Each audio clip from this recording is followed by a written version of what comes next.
திருப்பத்தூர் மாவட்டம் வாணியம்பாடி அருகே நடந்த பாஜக நிகழ்ச்சியில் பங்கேற்ற சரத்குமார் செய்தியாளர்களிடம் பேசும்போது, விஜய் அரசியலுக்கு வந்தது ரொம்ப சந்தோஷம், மகிழ்ச்சி என்று ஏற்கனவே தெரிவித்து விட்டேன். எல்லோருமே அரசியலுக்கு வரணும் என்று நினைப்பவன் நான். கடந்த கூட்டத்தில் பேசும்போது கூட மும்மொழி கொள்கை, நீட் வேண்டாம் என்று விஜய் சொன்னார். அதற்கு பதிலளித்து விட்டேன். இப்ப மணிப்பூர் பற்றி சொல்லியிருக்காரு. மணிப்பூரில் மெய்தி, குக்கி என்று இரு இன மக்கள் இருக்காங்க. அவர்களுக்குள் பல்லாண்டுகளாக பிரச்சனை உள்ளது. அதில் மத்திய அரசு சிறப்பாக செயல்பட்டு மக்கள் பாதிக்காத வகையில் சமரசத்தை கொண்டு வர முடியுமா என்று பார்த்து செயல்பட்டுக் கொண்டிருக்கிறது. அதனை இங்கு இப்படி பேசியிருக்க வேண்டாம். விஜய் கொஞ்சம் சிந்தித்து பேச வேண்டும். ஏனென்றால் அவரது பயணம் நல்லா வரணும். கொஞ்சம் புரிந்து கொண்டு பேசுவது நல்லது என சரத்குமார் கூறினார். தமிழக பாஜக தலைவர் அண்ணாமலை வெளியிட்டுள்ள ட்விட்டர் பதிவில், அரசு உதவி வழக்கறிஞர் பணியில் காலியாக உள்ள 51 காலி பணியிடங்களை நிரப்புவதற்காக தமிழ்நாடு அரசு பணியாளர் தேர்வாணையம் நடத்தும் முதல் நிலை தேர்வு நேற்று பிற்பகல் நடைபெறுவதாக அறிவிக்கப்பட்டிருந்தது.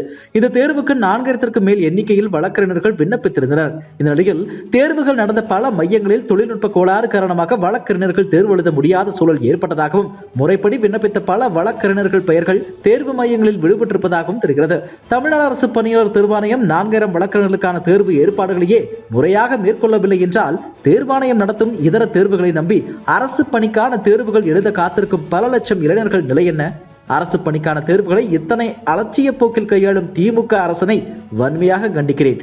உடனடியாக நடைபெற்ற தேர்வை கைவிட்டு மீண்டும் வெகு விரைவில் முறையான மறுதேர்வு நடத்த வேண்டும் என்று வலியுறுத்துகிறேன் என அந்த பதிவில் கூறியிருக்கிறார்.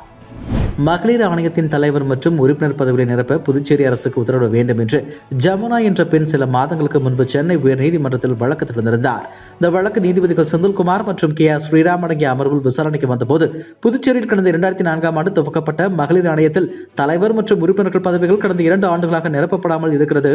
இதன் மூலம் புதுச்சேரி பெண்களின் உரிமைகள் கேள்விக்குறியாக இருக்கிறது என்று மனுதாரர் தரப்பில் வாதிடப்பட்டது.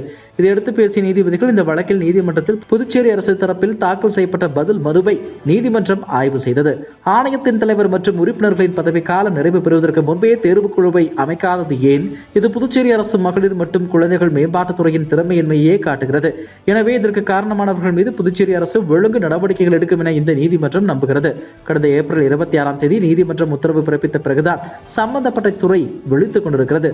மேலும் புதுச்சேரி அரசுக்கு 25,000 ரூபாய் அபராதம் விதிக்கப்படுகிறது. அந்த தொகையை புதுச்சேரி அரசு மாநில சட்டப்பணிகள் ஆணைக்குழுவிடம் செலுத்த வேண்டும் என்று அதிரடியாக உத்தரவிட்டிருக்கின்றனர். இரட்டை இலை தொடர்பான வழக்கில் நேரில் ஆஜராகி விளக்கம் அளிக்குமாறு அதிமுக பொதுச் செயலாளர் எடப்பாடி பழனிசாமி, அதிமுக தொண்டர் உரிமை மீட்பு குழுவின் ஒருங்கிணைப்பாளர் OPS ஆகியோருக்கு தேர்தல் ஆணையம் உத்தரவிட்டிருக்கும் நிலையில், அமமுக பொதுச் செயலாளரான டிடிவி தினகரன் திடீர் டெல்லி பயணம் அரசியல் வட்டாரத்தில் பரபரப்பை பற்ற வைத்துள்ளது. டெல்லியில் வரும் 2025ஆம் ஆண்டு சட்டசபை தேர்தல் நடைபெறவுள்ளது. ஆளும் ஆம் ஆத்மி கட்சி ஆட்சியை தக்கவைக்க தீவிரமாக தேர்தல் பிரச்சாரம் மேற்கொண்டு வருகிறது. இந்த சூழலில் கடந்த 5 ஆண்டுகளில் 3 வாக்குறுதிகளை நிறைவேற்ற தவறிவிட்டேன் என அரவிந்த் கெஜ்ரிவால் ஒப்புக்கொண்டார்.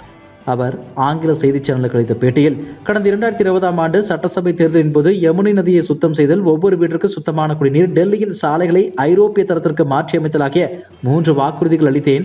ஆனால் இந்த 3 வாக்குறுதிகளையும் என்னால் நிறைவேற்ற முடியவில்லை. இதற்கு 2 காரணங்கள் உள்ளன. முதல் 2 ஆண்டுகள் கோவிட் தொற்று நோயால் கழிந்து விட்டது. எங்கள் கட்சியினர் ஒவ்வொருவராக போலி வழக்குகளில் சிறையில் அடைக்கப்பட்டனர். இந்த சவால்கள் இருந்த போதிலும் தனது அரசு பல்வேறு திட்டங்களை நிறைவேற்றியுள்ளது.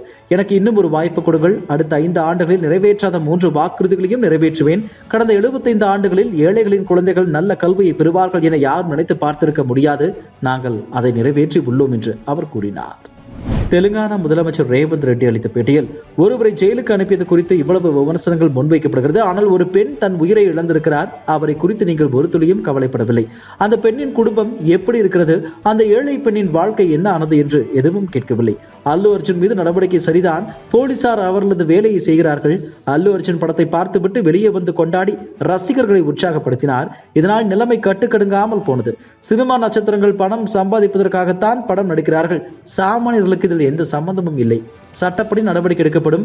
வழக்கின் விசாரணையில் யாரும் தலையிட மாட்டார்கள் என அவர் கூறினார்.